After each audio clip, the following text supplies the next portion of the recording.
5월 20일 금요일입니다. 밖에 비가 굉장히 좀 많이 옵니다. 감안하셔야 될 것 같습니다. 자, 오늘 이들 신문의 톱 기사부터 보죠. 역시 추경 얘기 담겨 있습니다. 사실 그동안에 우리 시장을 이끌고 있는 주요 모멘텀 중에 하나가 정부의 추경 얘기이기 때문에 어제 확정된 추경 얘기를 오늘 일면 톱 기사로 다루고 있습니다. 표를 보시면서 좀 말씀을 드리면 이번 추경의 핵심은 민생회복 소비 쿠폰 이건데요. 민생회복 지원금입니다. 이게 이제 국민 1인당 최소 15만 원에서 최대 25만 원까지, 최대 50만 원까지 지급이 됩니다. 여기에만 들어가는 지원금이 10조. 그러니까 이번 2차 추경이 20조 조금 넘으니까 거의 절반을 이 민생회복 지원금을 전 국민들한테 지급하는 데 쓰겠다. 이 내용이 되는 거죠. 표에서 보시는 내용은 15만 원에서 50만 원 이제 어떻게 지급되냐는 건데 상위 10%가 15만 원. 그다음에 보통 이제 웬만한 분들은 이제 25만 원 1인당 받으시면 된다고 보면 되고요. 차상위나 기초수급자 등 이렇게 이제 생활 형편이 어려운 분들한테는 40만 원, 50만 원까지 차등 지급이 된다 보시면 되겠습니다. 그러니까 보편 지급과 차등 지급이 두 가지, 즉 민주당의 요구와 정부의 요구안이 이제 절충 형태로 됐다 이렇게 좀 볼 수가 있겠습니다. 결국 중요한 거는 이 추경이 어떤 역할을 할 것이냐 여부입니다. 추경, 즉 이번 추경의 핵심은 내수 경기를 활성화하는 거죠. 내수 경기 활성화의 핵심은 민간 소비를 되살리는 겁니다. 지금 작년 12월 3일 비상계엄 사태 이후에 민간 소비가 워낙 얼어붙어 있기 때문에 이거를 일단 이렇게 얼어붙어 있는 걸 녹여야 되겠죠. 그러니까 이번 추경, 이번 민간 그 지원금은 결국은 이 얼어붙어 있는 냉동실에 있는 이 민간 소비를 냉동실 밖으로 끌어내서 상하지 않게 녹이는 이 작업의 시작이다. 이렇게 좀 이해를 하시면 될 것 같고요. 이번 조치로 인해서 민간 소비가 대략 민간 소비를 비롯해서 우리 성장률이 대략 0.2% 정도 올라갈 것이다. 이렇게 전망을 하고 있습니다. 올해 반이 지났으니까 실제로 이제 올해 하반기에 이 추경에 따른 경기 GDP 성장률은 0.1%포인트 정도 될 것이다. 이렇게 볼 수 있죠. IMF가 0.5%, 한국은행이 0.8% 우리 지금 성장률을 전망을 하고 있는데 사실은 이렇게 되더라도 그러니까 이번 추경이 풀리더라도 올해 성장률은 1%를 넘기가 쉽지 않을 것이다라는 것을 좀 미리 짐작을 할 수가 있기는 합니다. 다만 이게 수치인 거고요. 결국은 여기에 이제 한국은행의 금리 인하 또 다른 여러 가지 정부의 경기 부양책들이 좀 합쳐지고 한다면 올해 1% 성장률을 일단 회복하는 부분에 있어서는 조금 더 긍정적인 기대감을 가질 수 있다. 이렇게 볼 수도 있겠습니다. 자, 다음 내용 가보도록 하겠습니다. 증권명제 톱기사인데요. 자, 좀 시장 요즘에 여러분들 잘 아시겠지만 3천선을 계속 돌파를 시도를 하는데 아직은 좀 못 넘고 있죠. 어제 이경민 대신증권 부장이 이코노미톡에 나와서 얘기했던 내용도 3,000포인트를 돌파하는 게 중요한 게 아니라 3,000포인트를 돌파한 뒤에 꾸준히 유지하는 게 중요하다. 이런 내용의 말씀을 하셨는데 결국은 이렇게 우리 시장이 3,000포인트 돌파 시도가 연이어 이어지다가 돌파를 하고 난 다음에 결국은 이제 그 다음에 일단 조정이 좀 일부 있을 것으로 보이는데 그 조정을 한 이후에 이제 우리가 뭘 바라봐야 할 것이 되냐. 바로 이제 수치가 좋은 종목들을 바라봐야 된다라는 겁니다. 이제 2분기 실적 시즌 이제 곧 다가오지 않습니까? 그러면 최근 한 달 사이에 2분기 실적에 대한 전망치가 업그레이드가 된 종목들이 뭐가 있느냐? 바로 이 표에서 보시는 것처럼 이런 종목들입니다. 스카이라이프, 현대 GF홀딩스. 현대 GF홀딩스는 현대백화점의 지주회사 보시면 됩니다. 데브시스템즈, 데브시스터즈 게임사죠. 현대로템, LG 이런 회사들인데 스카이라이프가 가장 좋죠. 21%나 한 달 전에 비해서 영업이익이 증가할 것이라는 전망이 됐고요. 현대 GF홀딩스도 그렇고 데브시스터도 그렇고 두 자릿수 이상의 영업이익이 증가할 것이라는 전망들이 나오고 있습니다.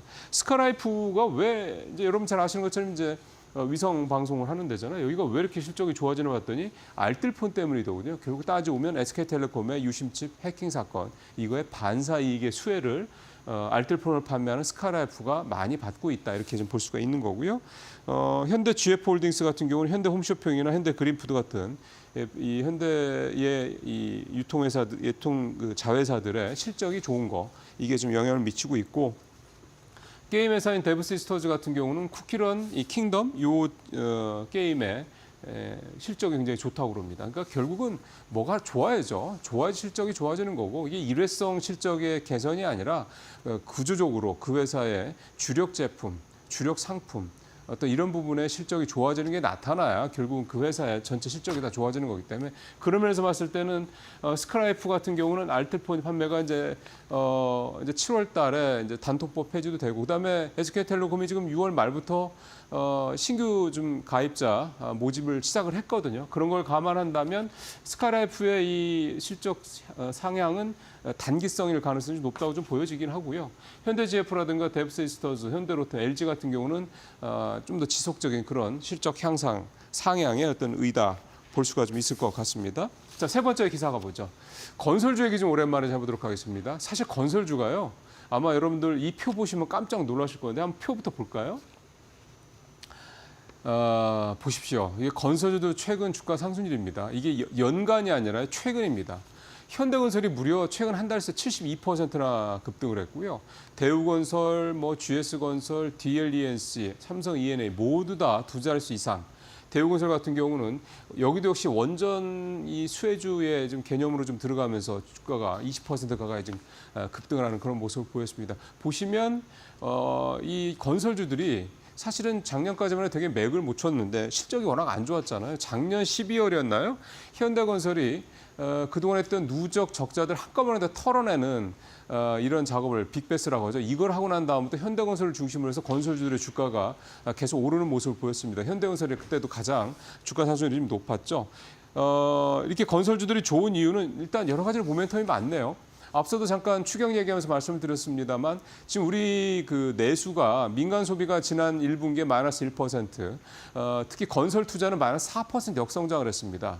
즉 내수가 안 좋았던 게 우리가 1분기에 마이너스 2%이 마이너스 성장을 했던 가장 큰 이유였는데 말씀드린 것처럼 건설 투자가 마이너스 0.4% 역성장을 했다고 말씀드렸지 않습니까? 결국은 상당히 좀 시장 상황이 좋지는 않은 건데 이것 때문에 좀 추경을 하는 거고 추경을 한다는 얘기는 결국은 건설 쪽 부분에 대한 뭔가 경기 부양책들이 들어간다는 얘기가 되는 거니까 당연히 건설 쪽의 경기가 좋아질 수 있는 여지가 있다라는 거죠. 여기다 최근에 아시겠지만 마용성을 중심으로 서울의 집값이 상당히 좀 좋은 모습을 좀 보이는 것도 좀 있겠고요.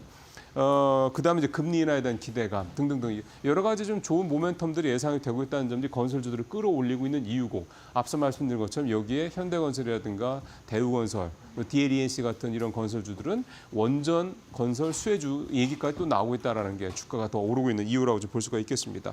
특히 현대건설 같은 경우는 외국인과 기관이 동반 순매수를 하는데 매수 규모가 작지 않습니다. 외국인이 최근 한 달 새 1,900억 원. 기관도 700억 넘게 샀거든요. 그러니까 이런 수급적인 힘도 뒷받침이 되고 있다 볼 수가 있겠고 GS건설 같은 이런 회사들도 외국인들이 입지를 시작을 했다. 이런 평가들이 좀 나오고 있는 점도 감안을 하실 필요가 있겠습니다. 오늘 마지막 기사는 콜마홀딩스 얘기를 좀 준비를 했습니다. 아시는 것처럼 요즘에 콜마홀딩스가 이 남매 간 또는 이제 부자 간의 경영권 분쟁이 벌어지면서 주가가 급등을 좀 이틀간 했죠. 10,000원 조금 넘던 회사 주가가 최근 한 달 새 17,000원까지 대략 한 70-80% 정도 올랐는데 최근 이틀 사이에만 한 40% 폭등을 했습니다. 역시 상한가도 한번 했고 어제도 주가가 좀 좋았고요.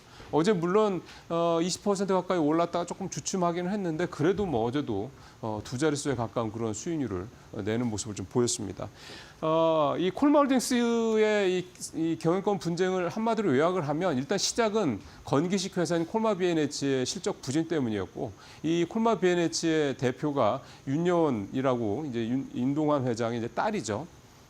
근데 이제 콜마 홀딩스에서 이 B&H의 주가가 실적이 부진하니까 이제 CEO를 교체를 하려고 그랬습니다. 윤여원 대표를 이제 밀어내려는 거였죠. 이거에 대해서 이제 윤 회장이 약속 위반이다. 그러니까 원래대로 돌려놔라. 그러니까 콜마 B&H는 건들지 말라 이렇게 중재안을 내놨는데 이거를 이제 윤상현 부회장이 아들이 이제 거부한 겁니다. 그래서 윤 회장이 내놓은 게 너 지난번에 2018년도에 내가 너한테 그 지분 준 거 있잖아. 그거 조건이 있었던 거야. 그래서 그 조건을 네가 어겼으니까 다시 그거 내놔라고 이제 소위 말하는 부담부 이 증여 이 주장을 하면서 이 증여 지분 반환 소송을 냈죠. 이게 이제 여기까지 내려온 거고요. 이거에 대해서 윤 부회장 측은 그런 조건 없었다 이렇게 또 반박을 좀 하고 있는 상황인 거죠.